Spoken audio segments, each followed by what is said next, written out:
Mi mujer fingió un orgasmo en el asiento trasero de un coche que no era el nuestro. Lo sé porque yo estaba en el maletero. Sí, lo has leído bien. A ver, no fue a propósito. Yo no planeé meterme ahí para espiarla ni nada por el estilo. Todo comenzó con una maldita confusión en la mañana del sábado. El coche, un Volvo gris oscuro, es exactamente igual al mío. Mis llaves abrían ambas puertas. Supongo que eso pasa cuando los vecinos compran el mismo modelo y aparcan donde les da la gana. Yo iba a llevar unas cajas al punto limpio.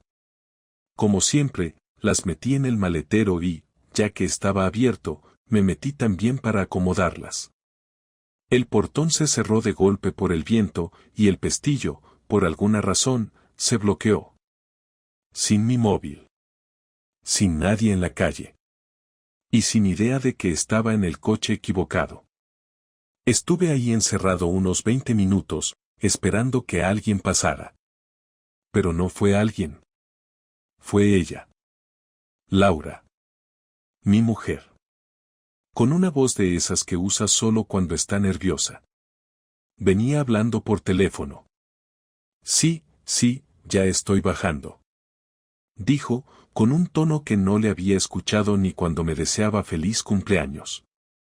Se subió al coche y, sin darse cuenta de que estaba en el maletero, condujo. Yo, sin aire, sin entender nada, intenté dar un par de golpes, pero con la música puesta, no me oyó. Me quedé quieto. Pensando que pararía pronto. Que era un error. Que se daría cuenta. Pero no se dio cuenta. Paró en un descampado. De esos que usan los chavales para hacer botellón los viernes. Ahí fue cuando se subió él. No pude ver nada, claro. Pero escuché todo. La respiración. Las risas nerviosas. El sonido inconfundible de un pantalón bajando. Ella le dijo. No podemos tardar, Sergio no sospecha nada, pero tampoco quiero tentar a la suerte. Yo soy Sergio. Nunca pensé que me tocaría vivir uno de esos momentos que parecen sacados de una comedia negra. Escuchar a tu mujer gemir falsamente desde el maletero de un coche equivocado mientras te planteas y gritar, salir o quedarte quieto, deseando que todo sea una pesadilla. No fue una pesadilla. Fue el principio del fin. Nunca me había sentido tan atrapado en mi vida.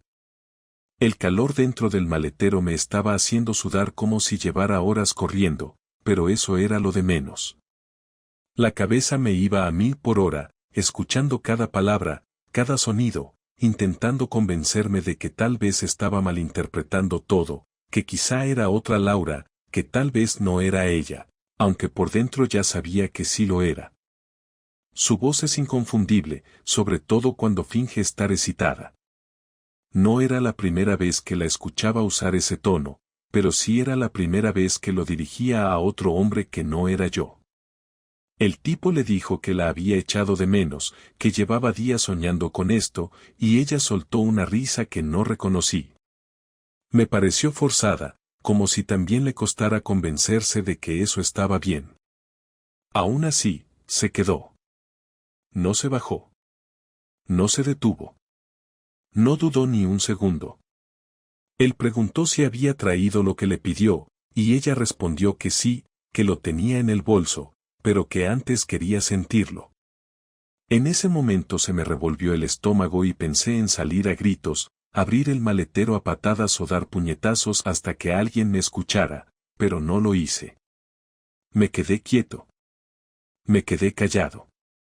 No sé si fue por miedo, por vergüenza o por una necesidad estúpida de entender por qué estaba pasando todo eso. No sé cuánto tiempo estuve ahí, pero fue suficiente. Cuando terminaron, él salió primero, y ella se quedó unos segundos dentro del coche. Escuché cómo se acomodaba la ropa, cómo suspiraba. Luego encendió el motor y volvió a casa como si nada. En el camino no hizo ninguna llamada, no mandó mensajes, no puso música. Solo condujo. Tranquila. con ese silencio que ahora me parecía criminal. Cuando aparcó, esperé a que entrara en casa y conté hasta 50 antes de salir. No sé por qué ese número, solo me pareció suficiente para asegurarme de que no me cruzaría con ella. Salí por la parte trasera del coche, con las piernas dormidas y la cara empapada de sudor. Caminé directamente hacia el parque que está detrás de nuestra urbanización, me senté en un banco y me quedé ahí, mirando el suelo, como si alguien fuera a aparecer para darme una explicación. Volví a casa una hora después. Ella estaba en la cocina, con el pelo recogido y una camiseta de estar por casa, cortando zanahorias como si fuera cualquier otro sábado.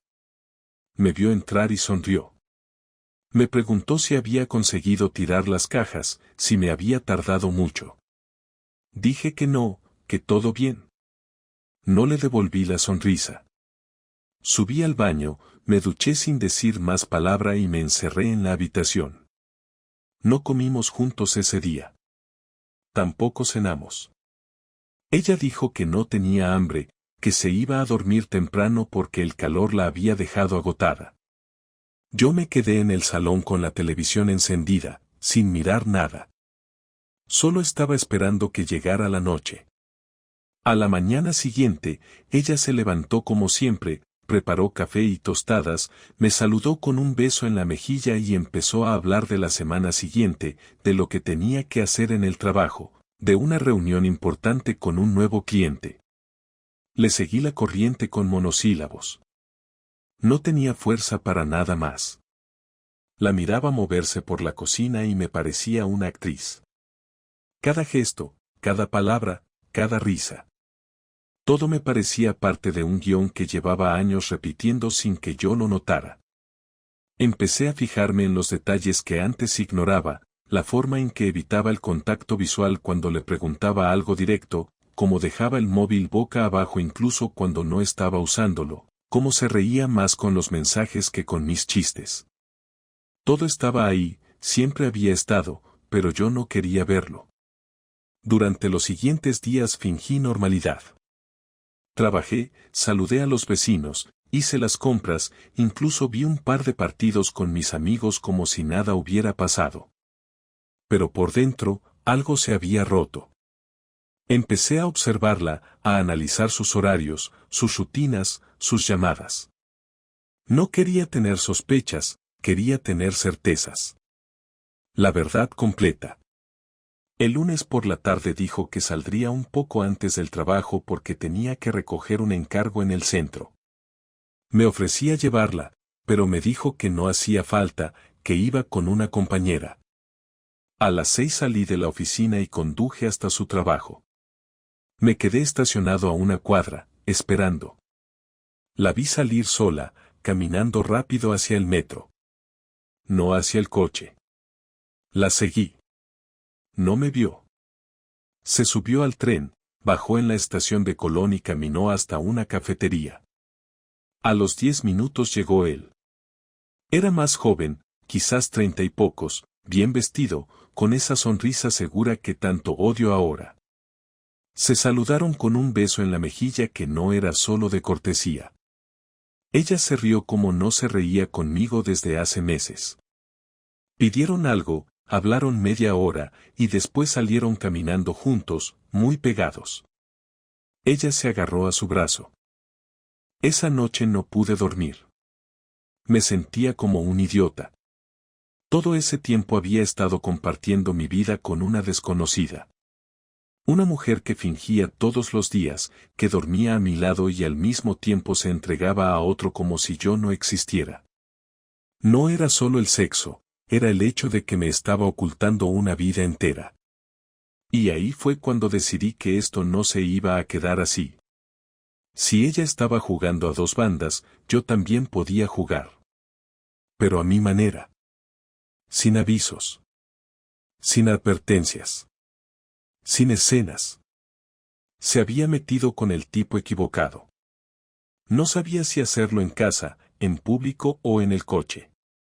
Había imaginado muchas veces el momento exacto en que la enfrentaría, pero la realidad es que nada te prepara para decirle a tu pareja que sabes que se acuesta con otro. El martes siguiente se presentó la oportunidad sin que yo la buscara.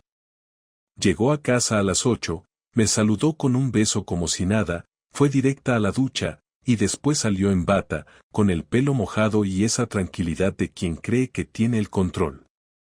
Se sentó frente a mí con un yogur en la mano y me preguntó qué quería cenar. Le dije que ya había comido, que necesitaba hablar con ella. Se le congeló la expresión por un segundo, luego sonrió como si no entendiera la seriedad del asunto, y preguntó si pasaba algo grave. Le pedí que dejara el yogur en la mesa, que no era momento para comer. Me miró con cara de fastidio, como si le estuviera arruinando la noche, pero obedeció. Le dije que sabía lo del sábado. Se quedó callada unos segundos, intentó hacerse la sorprendida, preguntó qué sábado, como si no tuviera idea de a qué me refería. No respondí, solo la miré fijo hasta que apartó la vista. Volvió a preguntar, esta vez con más seriedad, si me estaba refiriendo a algo en concreto o si era una suposición. Le dije que no era suposición, que estuve presente, que la escuché con él. Ahí se acabó el teatro. Respiró hondo, se puso seria y me miró a los ojos como si estuviera evaluando cuánto sabía realmente. Preguntó si la seguí. Le dije que no, que fue una coincidencia, pero que había escuchado suficiente. Entonces vino la primera excusa.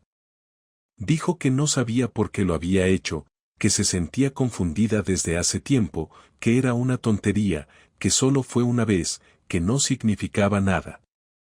Yo no respondí. Esperé. Como no dije nada, siguió hablando. Dijo que últimamente se había sentido desconectada, que yo ya no era cariñoso, que no hablábamos como antes, que la rutina la estaba matando, que necesitaba sentirse viva. Ahí me reí, no por burla, sino por el descaro. Le pregunté si la rutina también la obligó a mentirme durante semanas, si la rutina fue la que le hizo bajarse las bragas en el coche mientras yo cocinaba en casa. Ella se puso a la defensiva, dijo que no era justo que la atacara así, que yo también tenía culpa, que había dejado de prestarle atención, que la relación se había vuelto fría. Le dije que la relación se volvió fría cuando ella decidió salir con otro, no antes. Que yo podía haber sido mejor en muchas cosas, pero no me fui con nadie más, no mentí, no desaparecí en hoteles baratos. Ella intentó cambiar el tono, dijo que lo nuestro aún podía arreglarse, que si yo estaba dispuesto, podían ir a terapia, que quizás esto había sido una llamada de atención, que todo esto podía tener un sentido si servía para que nos reencontráramos. Me pareció un chiste. Le pregunté si creía que se puede arreglar algo con alguien que ya no te respeta. Me dijo que me respetaba, que lo que hizo fue un error, que se dejó llevar. Le pedí que no usara la palabra error, que eso era quitarle importancia. Le dije que no tropezó, que no fue un accidente, que organizó todo, que mintió durante semanas, que planeó cada detalle. Ella bajó la cabeza, no dijo nada. Volvió a levantar la vista y dijo que el otro hombre no significaba nada, que fue solo físico, que ya había terminado. Me preguntó si de verdad quería tirar a la basura 12 años por algo que ya estaba muerto. Le respondí que ella fue la que tiró todo a la basura, no yo. Que la única diferencia era que ahora yo sabía lo que había detrás de sus mentiras. Entonces cambió de estrategia. Se puso agresiva. Dijo que si yo creía que podía vivir sin ella, que lo hiciera. Que si me sentía tan herido, que tomara mis cosas y me largara. Que no iba a rogarme, que no necesitaba mendigar amor. Yo la miré, tranquilo, y le dije que no pensaba irme a ningún lado. Que la casa también era mía. Que no era yo quien rompió nada. Y que si alguien tenía que recoger sus cosas, era ella. Se levantó de golpe, tiró el yogur al fregadero, me insultó, me llamó paranoico, controlador, y me dijo que si la hubiera tratado mejor, nada de esto habría pasado. No respondí. Me limité a observarla mientras se iba al dormitorio y cerraba la puerta con un portazo. Esa noche no durmió en nuestra cama.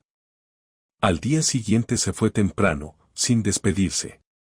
Yo me quedé en casa, sin trabajar, sin comer, sin hablar con nadie. Sabía que lo que venía después no sería una reconciliación, ni una tregua. Lo que venía era otra cosa. Algo más frío. Más calculado. Más doloroso. Ella había declarado la guerra. Yo no iba a quedarme de brazos cruzados. No soy una persona violenta, nunca lo he sido, pero ese día entendí que hay una línea que, cuando alguien la cruza, ya no hay vuelta atrás. Laura no solo me había engañado, no solo había mentido, me había tratado como si fuera un estorbo en su vida, como si yo fuera el responsable de sus decisiones. Me culpó de su infidelidad, me miró con desprecio, y luego tuvo la cara de amenazarme con irse y dejarme como si eso fuera un castigo. Esa noche no dormí, me quedé en la mesa del comedor con el portátil abierto, sin saber por dónde empezar, pero con la certeza de que no iba a quedarme de brazos cruzados. No quería hacerle daño físico, no me interesa terminar en comisarías ni juicios. Lo que quería era que sintiera exactamente lo que yo había sentido en el maletero de aquel coche, impotencia, rabia, humillación y un miedo frío a perderlo todo. Al día siguiente empecé a revisar toda la documentación de la casa. Afortunadamente, el piso está a mi nombre porque lo compré antes del matrimonio. Ella siempre lo supo, pero jamás le dio importancia, decía que el papel era solo eso, que todo lo nuestro era compartido. Ahora ese detalle se había convertido en mi primera ventaja. Llamé a un abogado de confianza, un excompañero del instituto que se especializa en separaciones complicadas. Le conté lo justo, sin entrar en detalles innecesarios, solo que necesitaba proteger mi propiedad y preparar el terreno para un divorcio limpio, rápido y con consecuencias claras. Me aconsejó hacer las cosas sin prisa, asegurándome de tener pruebas de todo, y evitar cualquier provocación directa que pudiera volverse en mi contra. Le hice caso en casi todo, menos en lo de no provocar. Durante los días siguientes, cambié las contraseñas de todas las cuentas que estaban a mi nombre, el Wi-Fi, la cuenta bancaria común, el acceso al Netflix, el Spotify, el correo electrónico familiar, incluso la alarma del piso. Ella no se dio cuenta de inmediato, pero poco a poco fue notando los cambios. Me preguntó si el router estaba fallando, le dije que debía ser un problema del proveedor. Me preguntó por qué ya no podía entrar a nuestra cuenta de ahorros, le dije que el banco estaba haciendo mantenimiento. Cada vez que surgía un problema, fingía sorpresa, me encogía de hombros y le decía que lo iba a revisar. Ella empezó a perder la paciencia, pero no podía reclamar nada directamente. Solo veía cómo se le escapaban las cosas de las manos. Un viernes por la tarde, le dije que había reservado una escapada de fin de semana a Alicante, que necesitábamos aire, que quería arreglar las cosas, que podríamos ir a cenar, a caminar por la playa, dormir en un hotel bonito. Ella me miró con desconfianza, pero aceptó. Supongo que pensó que me estaba ablandando, que después de su discurso victimista y unos días de distancia, había conseguido doblegarme. Lo que no sabía era que todo estaba planeado. Hice la reserva con su tarjeta, esa que rara vez usa y que me había dado hace meses por si algún día necesitaba comprar algo para ella. Pagué todo con ese plástico, hotel, gasolina, restaurantes, peajes, todo. Quería dejar un bonito rastro en el extracto de su cuenta. Cuando llegamos al hotel, le dije que me sentía mareado, que necesitaba descansar un rato, que saliera ella a dar un paseo por el centro, que yo la alcanzaba después. Se fue sola. En cuanto salió, tomé su bolso, copié todos los mensajes que encontré en su móvil, incluidos los que había borrado pero aún estaban en la nube, y me envié todo a un correo nuevo que había creado solo para esto. Fotos, audios, conversaciones con el imbécil ese, capturas de pantalla, ubicaciones, incluso una conversación en la que se burlaban de mí. Ella le decía que yo era tan predecible que podía engañarme y aún así hacerme creer que quería salvar el matrimonio. Él se reía, y le decía que pronto vivirían juntos, que la esperaba con los brazos abiertos. Guardé el móvil en su bolso sin que notara nada. Cuando regresó, le propuse bajar a cenar. Durante la cena, actué como si todo estuviera bien, le hablé de tonterías, del restaurante, del camarero que se parecía a su primo, de lo bien que olía el pan caliente. Ella se relajó. Incluso intentó tocarme la mano un par de veces. Dormimos en camas separadas. Al día siguiente, me levanté antes que ella, recogí mis cosas y le dejé una nota en la almohada que decía simplemente: gracias por confirmarme todo. No vuelvas a casa esta noche. Apagué el móvil, conduje de vuelta solo y en el camino pasé por el despacho del abogado. Le entregué una carpeta con todo. Me dijo que no había visto un caso tan documentado en años. Firmamos los primeros papeles y los enviamos al juzgado esa misma tarde. Cuando Laura volvió a Valencia, ya no podía entrar al edificio. Cambié la cerradura. Dejó 10 llamadas perdidas. Luego vinieron los mensajes de texto, las amenazas, las súplicas, las explicaciones absurdas. No contesté. Al día siguiente se presentó en casa con su hermana. Bajé con una caja con sus cosas, la ropa que tenía en la cómoda, su portátil, unas fotos y los perfumes del baño. Le dije que todo lo demás lo podía recoger cuando yo no estuviera. Me gritó que no podía echarla así, que tenía derechos, que esto no iba a quedar así. Le contesté que podía hablar con mi abogado si tenía dudas.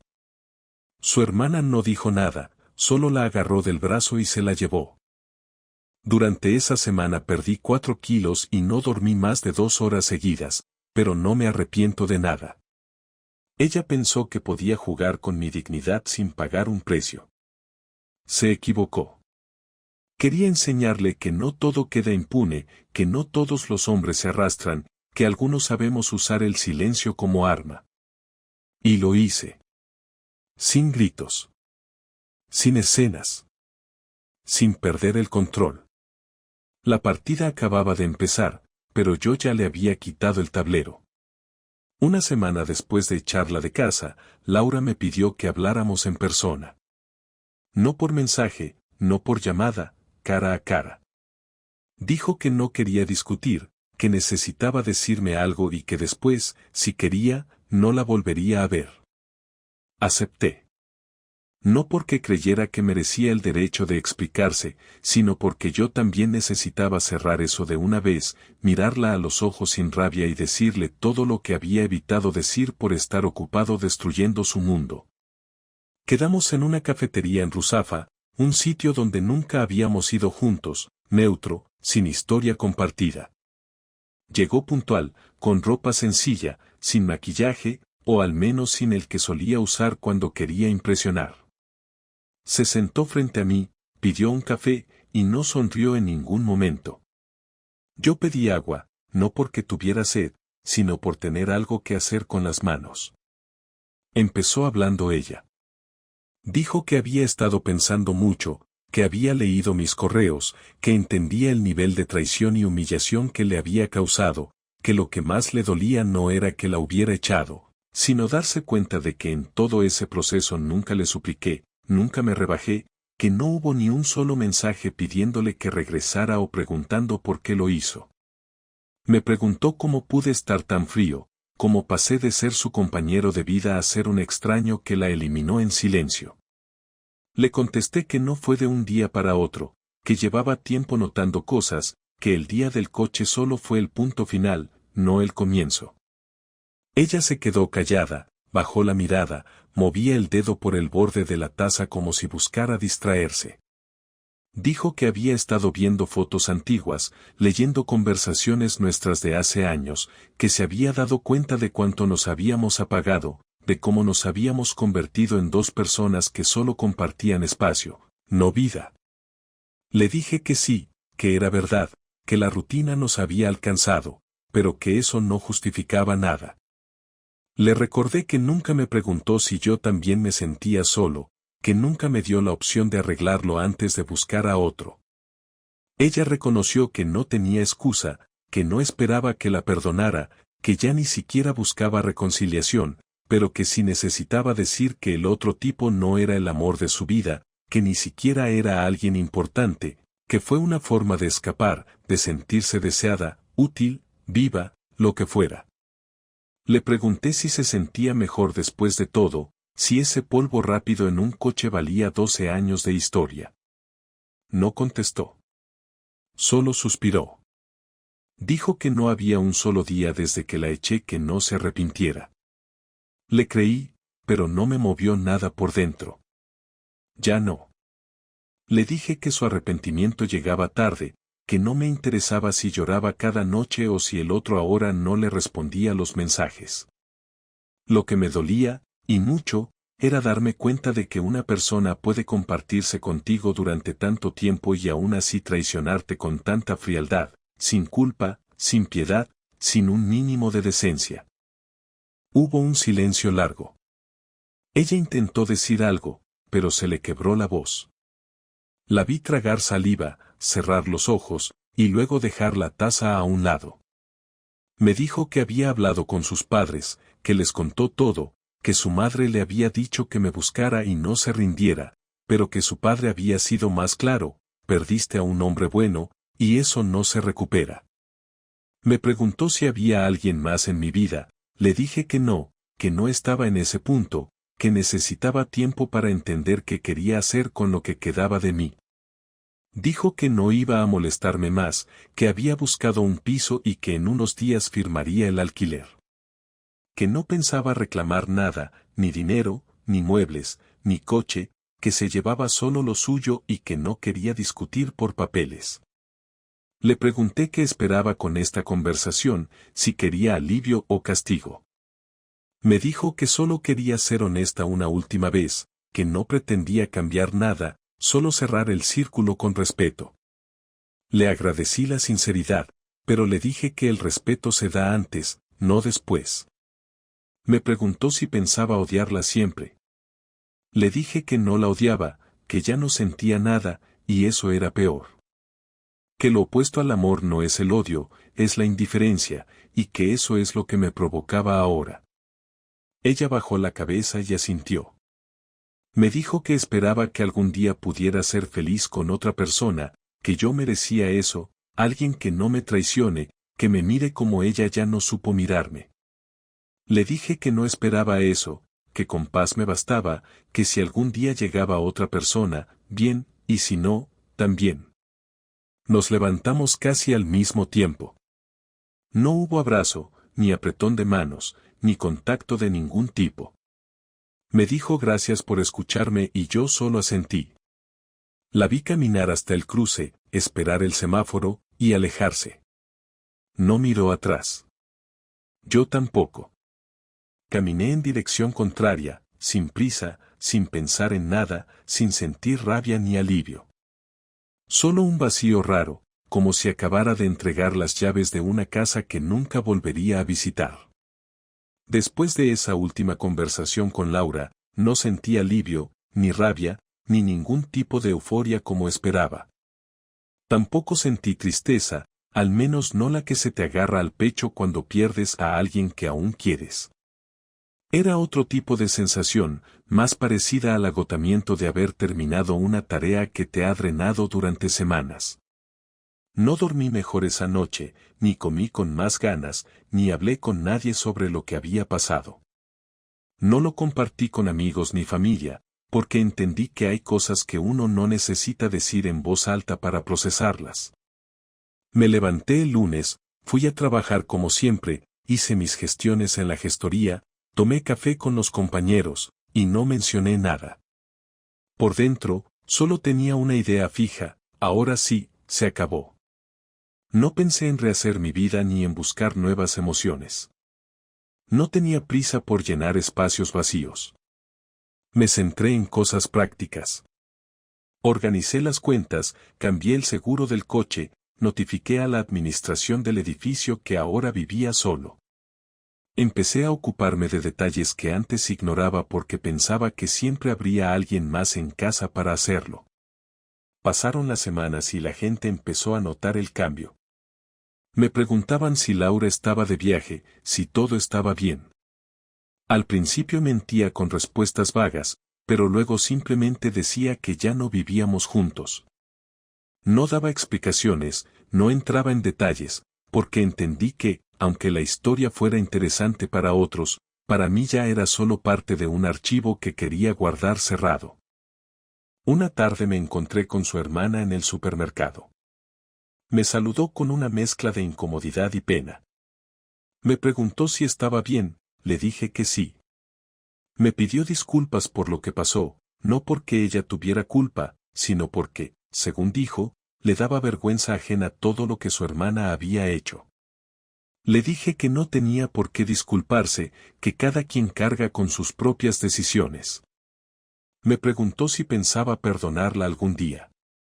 Le contesté que no tenía odio, pero que perdonar no era lo mismo que reconciliar, y que yo no quería volver a compartir mi vida con alguien que cruzó esa línea.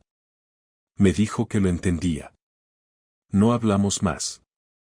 Con el tiempo, Laura dejó de escribir. Pasaron unos días en los que solo llegaban mensajes vacíos, sin respuestas por mi parte, hasta que un día simplemente dejó de intentarlo. Supe por un conocido que seguía trabajando en la misma empresa, que había bajado el ritmo, que se la veía apagada. Me dio igual. Yo no estaba interesado en saber si sufría o si había encontrado consuelo en otro. Ya no era parte de mi círculo, y me propuse mantenerlo así. Por primera vez en años, vivía con mi propio silencio, y no me resultaba incómodo. Empecé a salir más solo, a ir al cine sin compañía, a cenar donde me daba la gana, sin tener que consultar ni negociar planes. No era una libertad celebrada con fuegos artificiales, era algo simple, una rutina nueva donde cada decisión dependía solo de mí. Una noche de sábado, mientras revisaba papeles, encontré una foto nuestra de hace 5 años, en una cena de aniversario.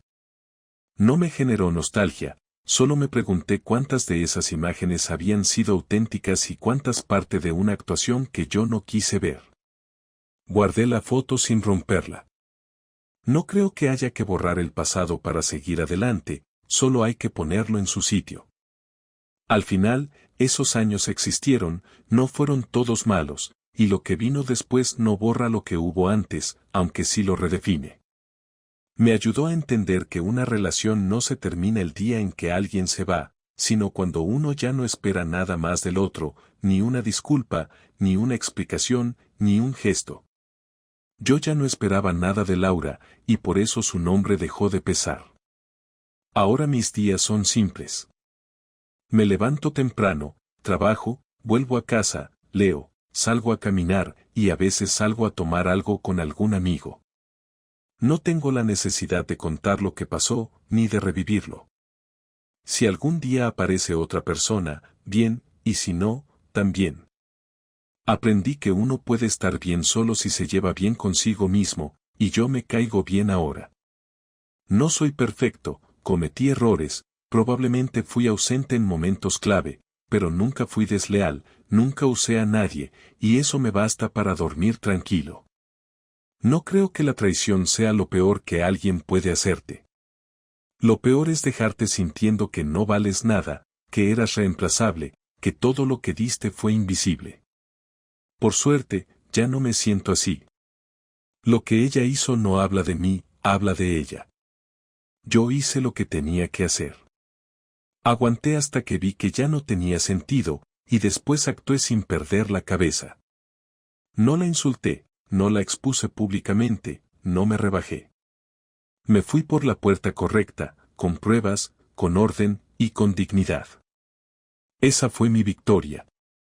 No que sufriera, no que se arrepintiera, sino que entendiera, aunque fuera en silencio, que no podía volver. Hoy es martes, hace exactamente un mes que firmamos el divorcio. No hubo lágrimas, ni gritos, ni palabras bonitas de despedida. Firmamos, saludamos con un gesto de cabeza, y nos fuimos. Ella tomó un taxi. Yo caminé. No volví a mirar atrás. Y no pienso hacerlo.